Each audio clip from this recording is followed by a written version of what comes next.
Bonjour et bienvenue à vous, Hélène Thuy. Alors, sur l'affiche de votre parti pour les législatives, contrairement aux autres partis, il n'y a pas de visage de candidat, mais un canard.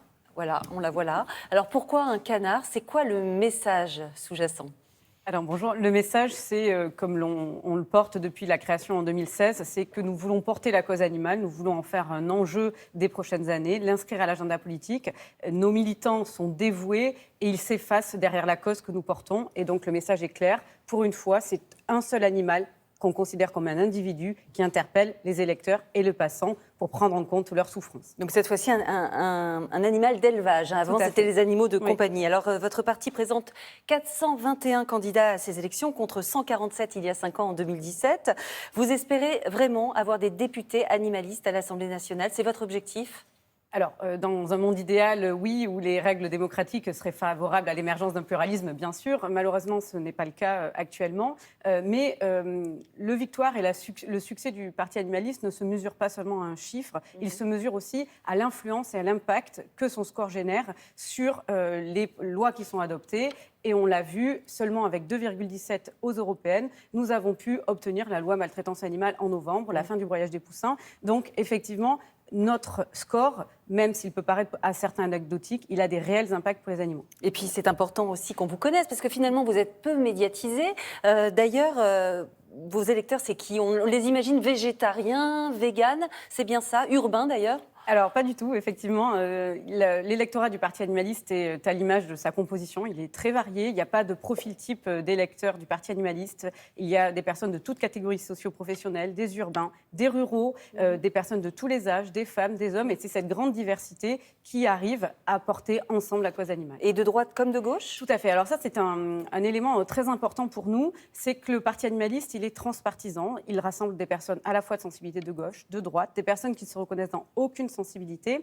Et c'est cette diversité de personnes qui arrivent à faire avancer ensemble la cause animale. Et si vous me permettez, je voudrais rajouter quelque chose à cet égard, parce que dans le cadre de la campagne des législatives, nos candidats et moi-même sommes souvent interrogés sur le fait d'une alliance. Pourquoi nous ne sommes pas alliés avec la NUP?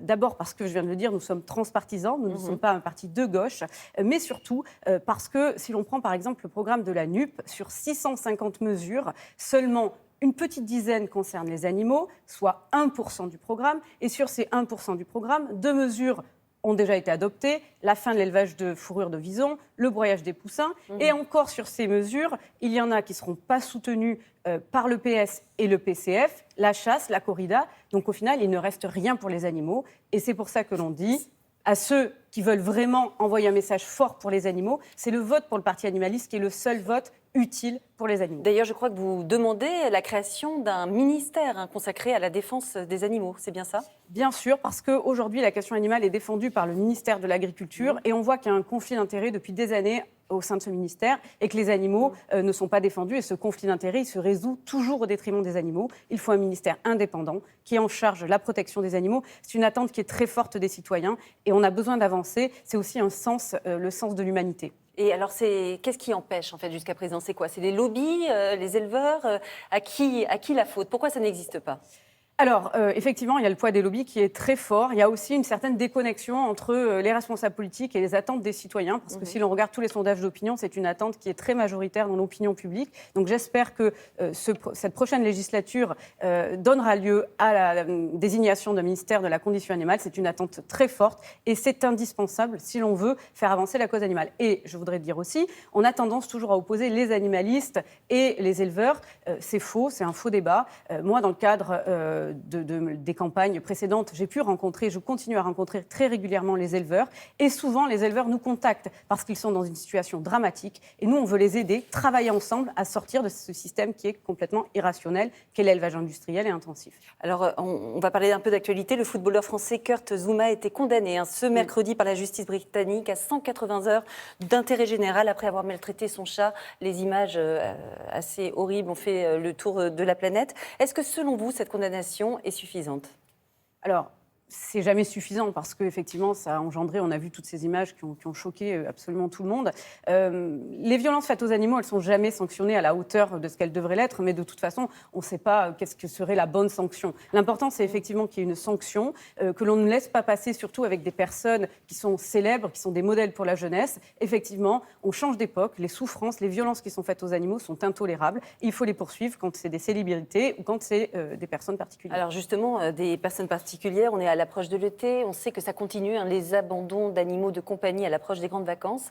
Qu'est-ce que vous préconisez? Comment faut punir ce genre d'actes? Alors déjà, il faut arrêter de considérer que l'animal est un objet qui peut faire l'objet d'un achat impulsif. Donc effectivement, on a vu avec la loi maltraitance animale, il y a des évolutions qui vont intervenir pour la fin des ventes de chiens et chats dans les animaleries, mais ce n'est pas suffisant. Ce commerce des animaux de compagnie est un vrai fléau, alors que parallèlement, dans les associations, dans les refuges, ils regorgent d'animaux. Donc il faut vraiment inciter les personnes à adopter des animaux au lieu d'en acheter, les sensibiliser aussi au bien-être des animaux, à leurs besoins. Et quand on prend un engagement avec un animal, ce n'est pas un engagement de quelques semaines ou de quelques mois, c'est un engagement de plusieurs années. Il y a un attachement fort avec l'animal. Et donc, il faut être bien conscient de ça.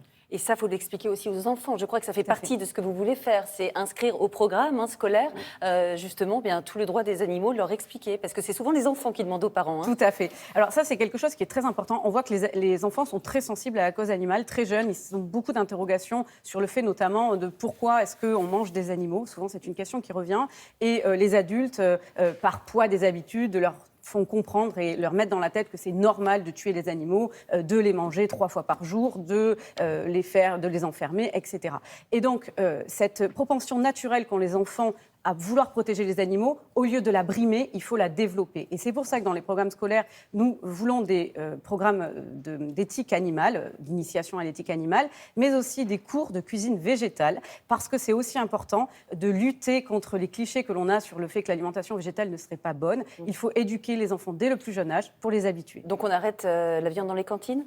Alors, on ne l'arrête pas, on la divise par 2, comme pour l'intégralité de la société. L'objectif que nous portons, c'est une réduction de 50% de la production et consommation à horizon de 5 ans. De toute façon, nous n'avons pas le choix. Tous les rapports scientifiques nous le disent. Si nous continuons à consommer de la viande dans les conditions que l'on fait, on va dans le mur. L'élevage ne produit pas de la nourriture, il en gaspille. On voit bien avec la crise en Ukraine, la pénurie de ressources alimentaires, de céréales. Il faut quand même rappeler que pour produire 1 kg de protéines animales, il faut 7 kg de protéines végétales. C'est irrationnel, c'est un gaspillage considérable de ressources, donc il faut en finir. Et pour ça, il faut voter clairement pour un parti qui porte cette mesure. Le parti donc animaliste que vous représentez. Merci beaucoup d'avoir été avec nous ce matin, Hélène Thuy. Merci beaucoup.